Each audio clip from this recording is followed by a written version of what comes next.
I need to learn how to do that.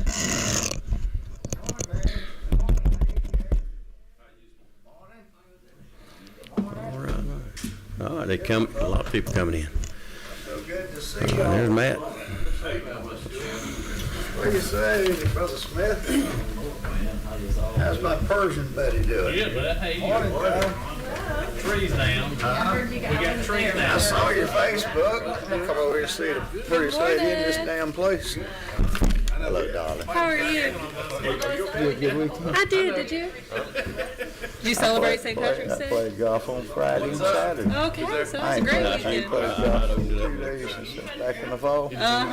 And my damn knees actually didn't hurt too bad. Really? Absolutely. You're getting pretty spry, I would say. All right, here's Dewey. Yeah. I'm going to sit next to you, baby. All right, then. Good morning, Bill. Good morning, Joe. All right, everybody survived St. Patrick's Day, looks like. So, Danny, good to see you. All right, we're going to go ahead and get started. I'd like to welcome everybody here this morning, and we're going to start. I'm going to ask Representative Mathis if he'll open in prayer for us. Let us pray. Father, we thank you for the day. We thank you for the weekend. Thank you for everybody getting here safe. Watch over everyone's family that's here. Help us do the job for Georgia in this motor vehicle meeting today. For it's in Christ's name we pray. Amen. Thank you. We've got three measures on the agenda this morning. We're going to start with SB 160. I'm going to ask Senator Patrick if you'll come to the table. And I'm going to probably, Alan, you'll talk about the first part of this first. I will. All right. No, sir, don't worry.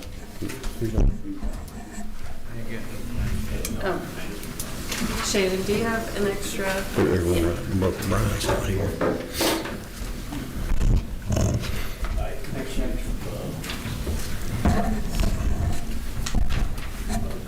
This is SB 160. We heard this bill last week. There's been a sub drafted, and I think I'm going to ask Chairman Powell if he'll talk about the first change to the substitute. Thank you, Mr. Chairman. Earlier in the session, I had brought to this committee a bill for the DUI schools and the driving improvement schools. And I gave a little bit of a history to those who didn't know. But for whatever reason, our predecessors, before I was ever in the legislature, they saw fit to establish by statute what the fees could be charged to the DUI schools, that they could actually charge the offenders, as well as the clinics that do the point system classes. That's always been set in statute, and I was always told that the reason they do that is because they didn't want a price war going on that could lead to schools selling DUI certificates. And these folks in business, they haven't had a pay raise in about 14 years, is the best that I've been able to come down to. So what we've done is we have given them a price increase to cover the cost of doing business and whatever they're having to pay for overhead and rent and such as that. And just as a footnote to that, I understand that in DeKalb County, the number of DUI schools has dropped from 22 to 8 in the last several years because people just couldn't afford to be in the business. And that's on line 40 and on line 66.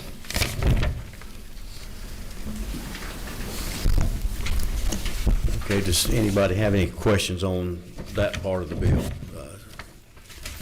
Representative Montahan. Thank you, Mr. Chairman. I'm going through this substitute here, Mr. Chairman. I've got some questions for, I guess, it would be Chairman Powell. Yes. Okay. Chairman Powell, I'm just going to go through this. As y'all know, I'm in this industry, so I'm trying to understand some of these changes and see how y'all contemplated those. I see, can you kind of explain to us on 22 and 23 what you're doing there?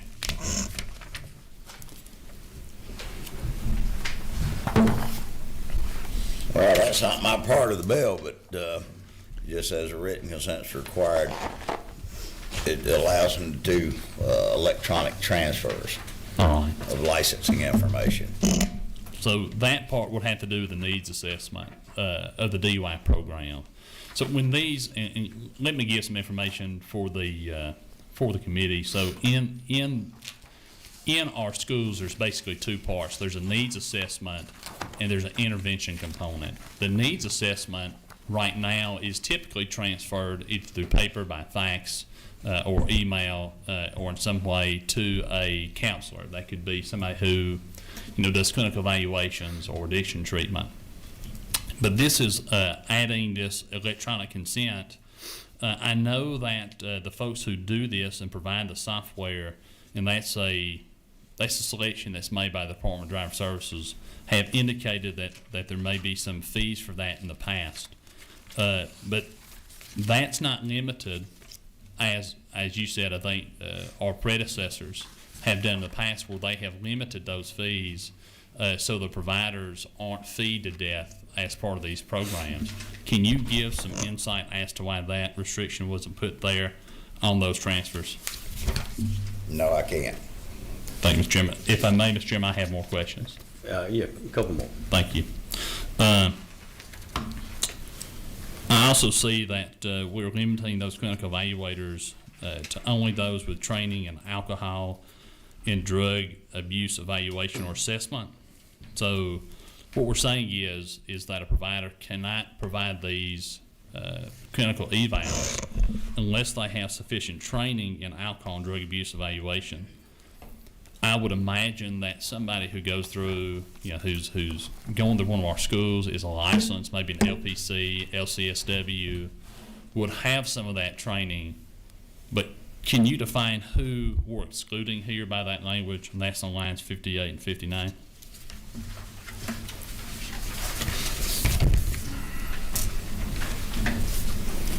Since you're in the business, why don't you tell us? Well, Mr. Chairman, actually, I don't know. I don't know who we're excluding there, but I know that I'm just trying to contemplate that. I can't understand who currently is that doesn't, but it would be helpful, I think, for the committee to know that. The clinical evaluators, that was put in probably back in the 90s. The representative from down in Macon had set up those clinical evaluators. And I think this term just says that they will be, this just in code says that they'll be trained in alcohol and drug abuse evaluation. I think that sentence pretty well reads for itself. Mr. Chairman, if I may have some more questions, Yep. if that's okay. Thank you. One more, and then we have some other questions. Okay. I see the changes to the pricing. It was your contention. I know we're going to have some more folks probably speak on this.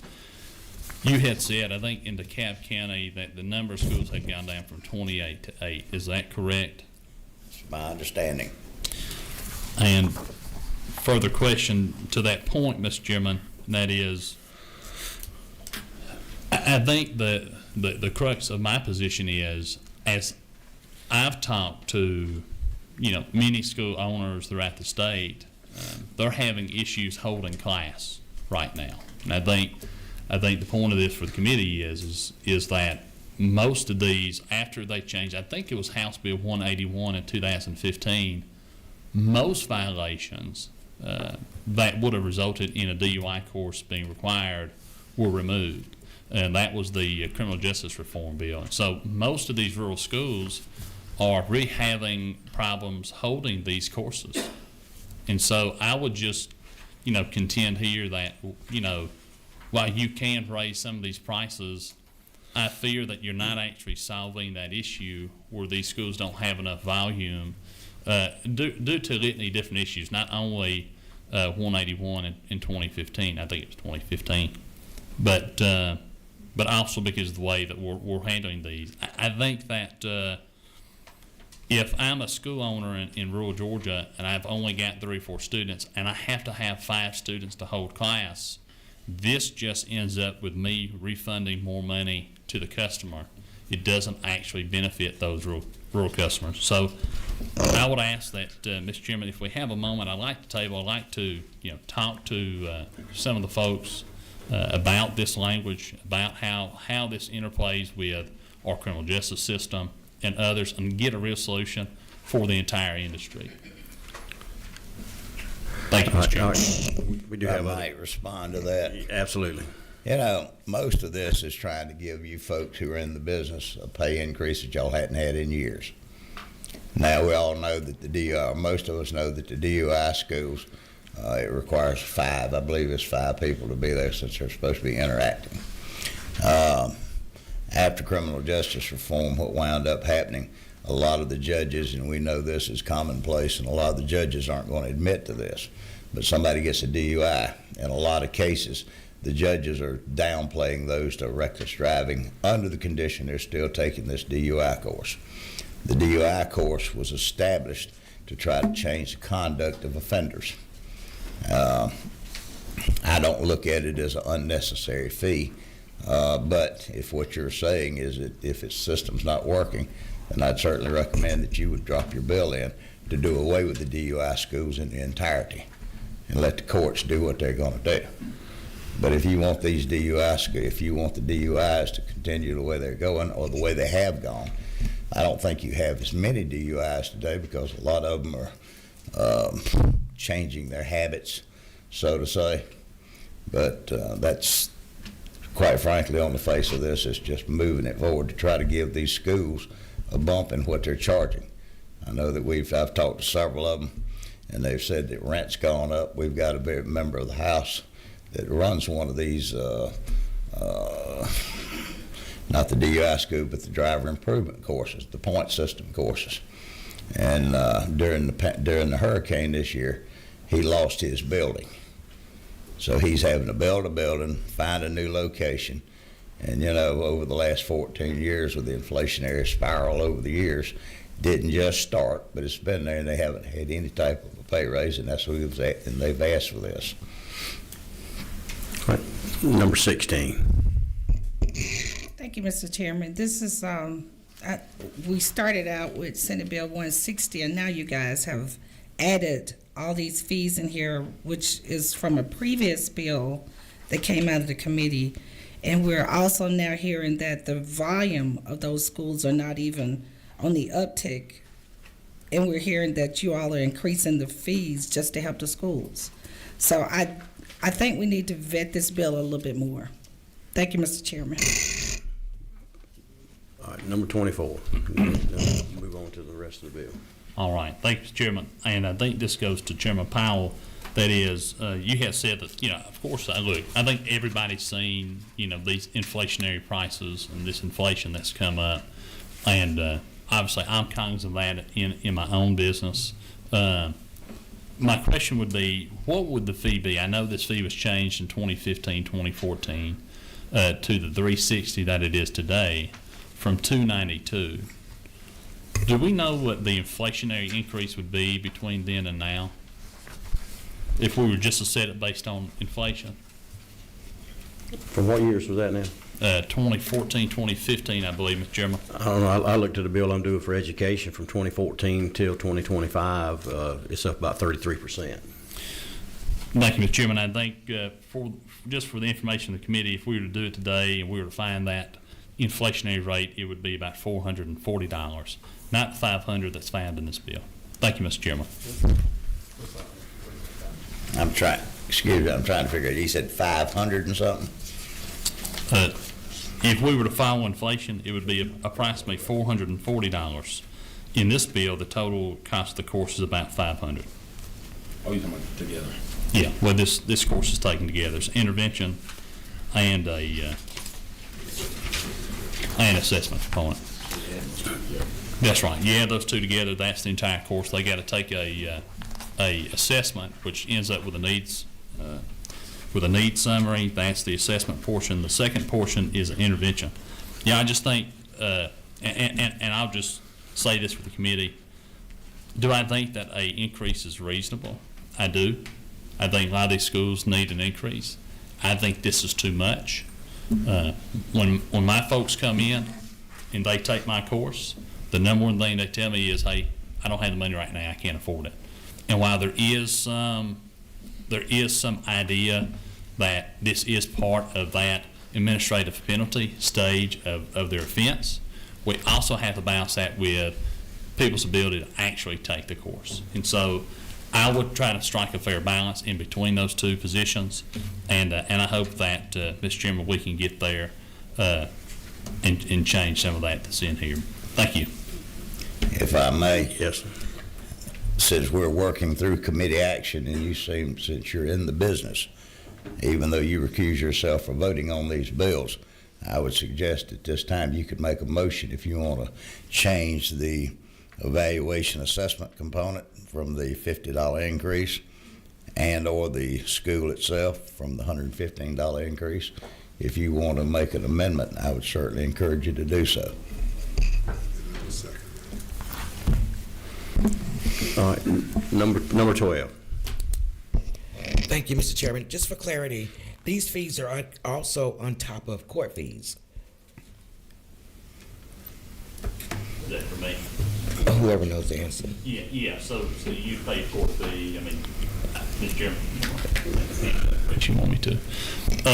That's correct. So if somebody gets a DUI in the state of Georgia, there's a litany of different fees that they would pay. Obviously court fees, you'd pay to the court, you'd pay a fine, right? Could be thousands of dollars. The average cost of an attorney is $5,000. But let me be quite frank with you, and that is, they got a DUI. They put families at risk. They put people at risk, pedestrians at risk. So I'm not making a pity party for these folks who got a DUI. It's a serious crime, and it needs to be dealt with. And there needs to be both criminal, and there also needs to be rehabilitational opportunities for them, and they need to pay for those. And so, yes, there's a lot of fees that go with. There's serious fees and serious fines that go with a serious crime. And thank you, I appreciate that. If I may, Mr. Chairman. Yes. So what are the consequences for those who do not go to these courses, take these courses and go to the school and as part of a judge's ruling? Thank you for that. So these courses are required as part of the administrative penalty from the state. So let's say that you complete, you go there, you get convicted of a DUI, right? If it's your first DUI, you're going to have a 6-month hard suspension, okay, of your driving privileges. At the end of that suspension, you'd be required to take this course, and then you would pay the course provider that set fee from the state of Georgia, which is what we're contemplating here today, and then you'd get your license back. And those penalties, they change, so it could be a 1-year hard suspension or other penalties like even longer. And then at the end of that, you would then take the course. So I can assume that if I can't afford to take this class, then my license, my driving privileges are suspended. That's correct. This is required to get your driving, and here's why. And I'll say this, and I think Chairman Powell, is a great question. Chairman Powell had asked about the efficacy of these programs. These programs are used in 34 states in every branch of the military. And so I want you to think about a 76% non-recidivism rate. But I think that this legislature and General Assembly has to strike a balance between the ability for these offenders to take this course and afford it, right? Even though it's a penalty, and the punitive action that we're taking on them.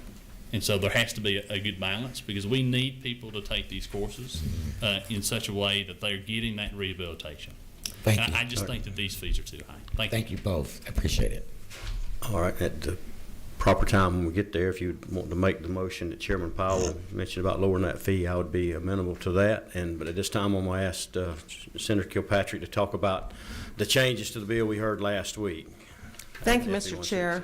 I did my best to respond to the questions that the committee asked about the bill. And so there are basically 3 changes. One is forfeitures back in the law. The second change is that rather than a fixed speed device, we're now talking about a device that responds to 20% above the speed limit, up to 20%. And then the amount of time that the vehicle would have the intelligent speed device on it would be no less than 6 months rather than 3 months. So those were the main points that I got from the committee conversation last time. And the forfeiture still is an option. That's not taken away. Yes, sir, and I did talk to the Department of Revenue about the bill. They have no concerns. They'll be able to follow what's in the bill. Got a couple questions. Does anybody have any questions for the Senator Kilpatrick? Number 16, Representative Alexander. Thank you, Mr. Chairman. What was the cost of the speed device? I'll have to pull out my thing from last time when I presented the bill, but it's roughly $100 for installation and about $1 a day. And that's, For the lease. they lease that. They don't actually buy That's the correct, device. they lease it. It's leased. And the judge has the discretion to order it or not order it. Thank you. So that's a cost for the court, cost for this speed device, and then cost for the schools. Correct? There's 3 different costs associated. The speed limiting device is a separate issue than the Okay. other bill. Thank you. Number 24. Thank you, Mr. Chairman. Representative I do have a question. I know we talked last time in the committee about how these, and I see you've made some changes, so I really appreciate that. Still have concerns about a driver who's driving another vehicle in the household that's reckless stunt driving. I don't think, I mean, to my knowledge, I have really 2 questions here, and that is, A, what is the operability if somebody's taking the wife's car, right? So yeah, if I take my wife's car, I take my son's car, they're going to be able to drive without these provisions. In context, right now, we take the car and we it's civil forfeiture. I mean, so it's pretty steep. But now we're saying, hey, you got to put this on the vehicle that you were driving, not anybody else's car in the household. This doesn't follow the offender, it follows the car. I don't know if we do that with interlock today. I think if you're caught driving another car, would you be amenable to adding that provision that you can only drive that vehicle? I'm sorry. So let's, How do they do the DUI devices now? Yeah, Is that so- a requirement for the DUI? that's correct, Mr. Well, Chairman. if you connect it to the license and not the vehicle, it becomes much more complicated with the Department of Driver Services, and that's why we, as a place to start, tracked it to the vehicle so that it would go through the Department of Revenue rather than the Department of Driver Services. What if we were to, and I'm trying to contemplate a change here, and maybe an amendment, Mr. Chairman, and that is, what if we were to just say that the driver can't drive any other vehicle during the period in which they have a intelligent speed device installed? Does that make sense? Otherwise, then that is also another misdemeanor.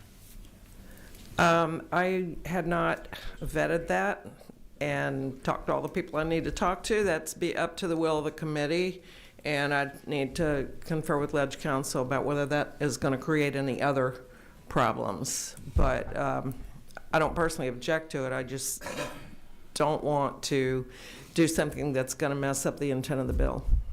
Right. Thank you, Mr. Chairman. And I think my intent, just if I do offer amendment, is I don't want us to go from such a heavy penalty, which in 2020 was one of Governor Kemp's priorities. We dealt with that bill here in this committee, to making it something significantly less and having this basically relief valve for folks to go out and drive other vehicles that they don't own. I think that could be problematic, and I'd hate to see more fatalities on our roadways because of it. So the impetus of my bill would be to simply lock them down to driving that vehicle, much like you see on an interlock device today. Ledge Council, Jen, is that even possible? How would that happen? How you would check that. How would you enforce that? You know what I mean? In addition, interlock devices attached to your license record, so you pull somebody over, you would pull up their driving record and say, oh, they should have had a permit. Any vehicle they're driving would be, that would be dinged. Right. The officer, I'm not sure how you would do that with the records of the vehicle. I mean, we can put it in there, I'm not sure how it would How you could play out. enforce that, or Yeah. so. Mr. Chairman, I will submit that we just copy the interlock language and just put intelligent speed sensor device in there. Mr. Chair, that just my opinion, but that's going through the driver's license rather than the vehicle is a completely different process, and I would prefer to, if we need to make a change, to just start down this path, and if we need to change it, do it in a separate bill. All right, that'd be the will of the committee. Any more questions for the author? All right, I heard possible some amendments might want to be offered. Is that, anybody want? Mr. Chairman, have we adopted this substitute already? Is that correct? Yes. Okay. That's what we're presenting. I'm going to offer a substitute. I don't know if this committee will take it. I want to offer an amendment, Mr. Chairman. I don't know that this committee is going to take it, but Yeah. When you're ready, Mr. Chairman. Yes. Okay. Well, My amendment would be to strike lines 15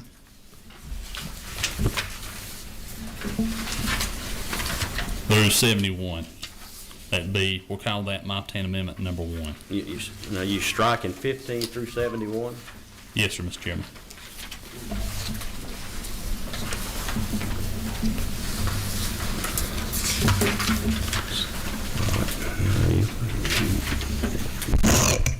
Do we have a second on that? We have a motion, a second. Any further discussion? Number 19. If I might ask what the gentleman's proposing, that we do not give any pay raises on any of these fees. Is that correct? Mr. Chairman, if there's no more testimony from anybody here today about from the industry, I'd like to hear from them. I hadn't heard them, but when I talk to people in this industry all across the state, they tell me that this is not the issue. This is not their primary issue right now. And I think there's some more fixes that we can't even contemplate here in this bill today that needs to be addressed. And I've reached out to some of the folks who are working on this bill to try to make this bill better. I hadn't received any communication. So at this time, I would say let's table it and continue to work on it. As Speaker Ralston used to always say, there's always next year. And I'm happy to continue to work on this bill in the interim. If I might say that that's awful magnanimous from a fellow who's in this business, but I would remind you that you only run a school in one section of the state, that we have DUI schools around the state, and a lot of these people are very well suffering because they're shutting their doors down. I do have a problem that you had mentioned, and I'll go a step further, that over the period of years, a lot of our courts have quit enforcing what I call the DUI laws. If you get stopped for DUI, and then a judge will reduce that to a reckless driving or whatever, still they're requiring them to go to these schools to try to change their behavior. I've always been the one that, as someone who does participate in some of those luxuries of life, that even I have learned over the last 30 some odd years when I came into the legislature. And it's become very aware to me that I am more concerned about people who are under the influence, because I don't want them running over my children or my grandchildren, much less myself. But in what you're doing is you're condemning this industry. And that's for a lot of those operators that are trained to go out of business. Mr. Chairman, I would prefer, if you want to deal with the price fees or the price increases, if you would amend those to what you think would be relevant, then I would greatly prefer that, as opposed to just basically striking all the language. Well, Mr. Chairman, I'm not going to set a fee. I'm going to leave those fees up to this body here. I think that I'm not going to engage in setting fees from the industry that I participate in. However, I will say that when I talk to folks, not just me, and I talk to folks all across the state, I'm actually would not be affected by any of that at all. We run a pretty healthy operation, but it's these schools that are in rural counties that are suffering. And I would again contend for this committee that if I have to have 5 people to participate in a program, and I'm only getting 2 or 3 people in that program, it doesn't matter if you charge $1 million. They're still going to have to refund every single dollar, no matter what you set the price. And so I would say, let's work on this bill in the interim. The Governor's Office of Highway Safety reports that in 2023, that there were 200,000 DUI arrests in this state. 200,000. Only about 25,000 were issued a certificate for a DUI in subsequent year. What does that tell me?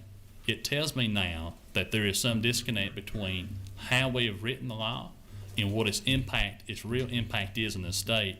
And I think that's worth looking at, and we probably need to do it on a broader lens than what is included or contemplated in this bill. And I'll leave it there, Mr. Chairman. Okay, well, I do need I guess before we take the amendment, I need a motion on the bill. Do we have? We got a motion, do we have a second? As a whole? As a whole, we got to have that to start with, then we take amendments. I'll second. All right, we have a motion and a second on the bill. Now we have an amendment. I'm going to withdraw my amendment, and I'm going to let the committee handle its business there. I think we've had enough discussion on it, and I'll let y'all, if y'all want to set fees, I want to let y'all do that, Mr. Chairman, and I'm not going to intercede in that. All right, the amendment has been withdrawn. All right. Now we have a motion on the bill that we have before us. Any discussion on the bill? Probably gonna need a hand vote on this one. All in favor, raise your hand. All in favor, raise your hand. 1, 2, 3, 4, and I'm gonna vote to be 5. All opposed? 1, 2, 3, 4, 5. 5 to 5. Measure failed. All right. Mr. Chairman. Yes. I'd like to make a motion for reconsideration. I'm going to do reconsideration in the table. That would be my 2 motions. Well, we've wasted enough time on this right now, so we're going to move on. I'm not going to accept that. Thank you. All right. Second bill we have before us this morning is SB 293. This is Chairman Senator Anderson. And this is the same measure that I think Representative Glaze had. This is a substitute. I think the original had a different number of plates, and this just matches, I think, what we passed out earlier. And I also want to change the effective date on this. I'll make the amendment, get somebody to offer the amendment at the proper time, but I want the effective date July 1, 2026 on this. But this is the one additional license plate to a veteran. Is what we're doing. The same bill we had in the House earlier. Do we have a couple questions? Number 18, Representative. No, Mr. Chair, at the proper time, I'd like to do pass. All right, number 23. At the proper time, I'd like to make a, you say we need to change the date on this? So I need to make Change the effective date to July 1, 2026. All right, I'll go ahead and make that motion for that amendment. All right, we've got a motion on the bill. Do we have a second? Second. Got a second. All right, we've got a motion for the amendment to change the effective date to July 1, 2026. Do we have a second? Second. All right, we got a second to change that date. All in favor, say aye. Aye. All opposed, like sign. All right, now we're going to vote on the bill as amended. All in favor, say aye. Aye. All opposed, like sign. All right. Now I'm going to turn the mic over to Vice Chair Barton, 21. And we've got a... Mr. Chair, you have a study committee bill. You want to present it, please? Thank you, Mr. Chair. Yes, this is we had a joint study committee earlier, didn't make it on crossover, so it went through regulated industries. This is the same bill. What we're doing, you know, we've had issue with tops and dealer tags, and for several years we've tried to address that issue, and so we're going to do a study committee. And after talking with DOR, Secretary of State, And one thing we're going to look at here, Department of Revenue is actually the ones that issue the tops and the dealer tags. It only makes sense, they should be the ones to do the investigation. They've got access to all the records, all the data. Right now, we've got a bill out there that they can share just the VIN numbers, but no other information other than that. But if we look at moving that whole used car board to the DOR, then they've got access to all the data. It's just a more efficient government, in my opinion, where they can investigate the issues that we're having. So I think it streamlines that, and that's nothing new. We have done things like this before. I know we moved the Historical Preservation Division from the DNR over to DCA, which it just made more sense. That's where the grants and stuff come from for those. So it's not we're not doing anything new here, but it's just I think makes more efficient government, Mr. Chairman. Thank you. We have one question. Representative Montana. Oh, thank you, Mr. Chairman. I just wanted to commend you on the bill. We had an opportunity to, I think several of us here had an opportunity to ride along with the Georgia State Patrol, and it is incredible how many of these stolen vehicles are riding around on these dealer tags and these kind of shadow tags, or what, however they're said there, but many names for them. And it's needed. I know the Georgia State Patrol needs our help to control this. And so thank you for that, Bill. And at proper time, I'd like to make a motion. All right. Yeah, thank you for that. I was just this weekend, I was at a gas station filling up with gas, and I'm looking at a temporary tag. They're only good for 45 days, and this car had one that's good through May 8th, which is 50-something days out. So I'm quite sure that was a forged tag that I was looking at this weekend, but thank you. Right. Representative Ridley. At the proper time, I'd like to make a small amendment to the bill on line 44. Okay.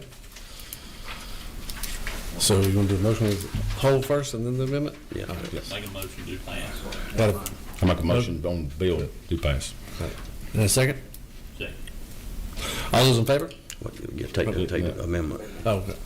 And the amendment, sir. All right.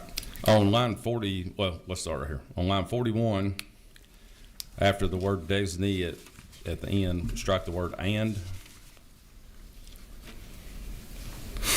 Then on line 44, after the word representative, we're going to enter section E, and it would the following be: one member of the Georgia Motor Vehicles Crime Prevention Advisory Board who shall be appointed by the Speaker of the House of Representatives.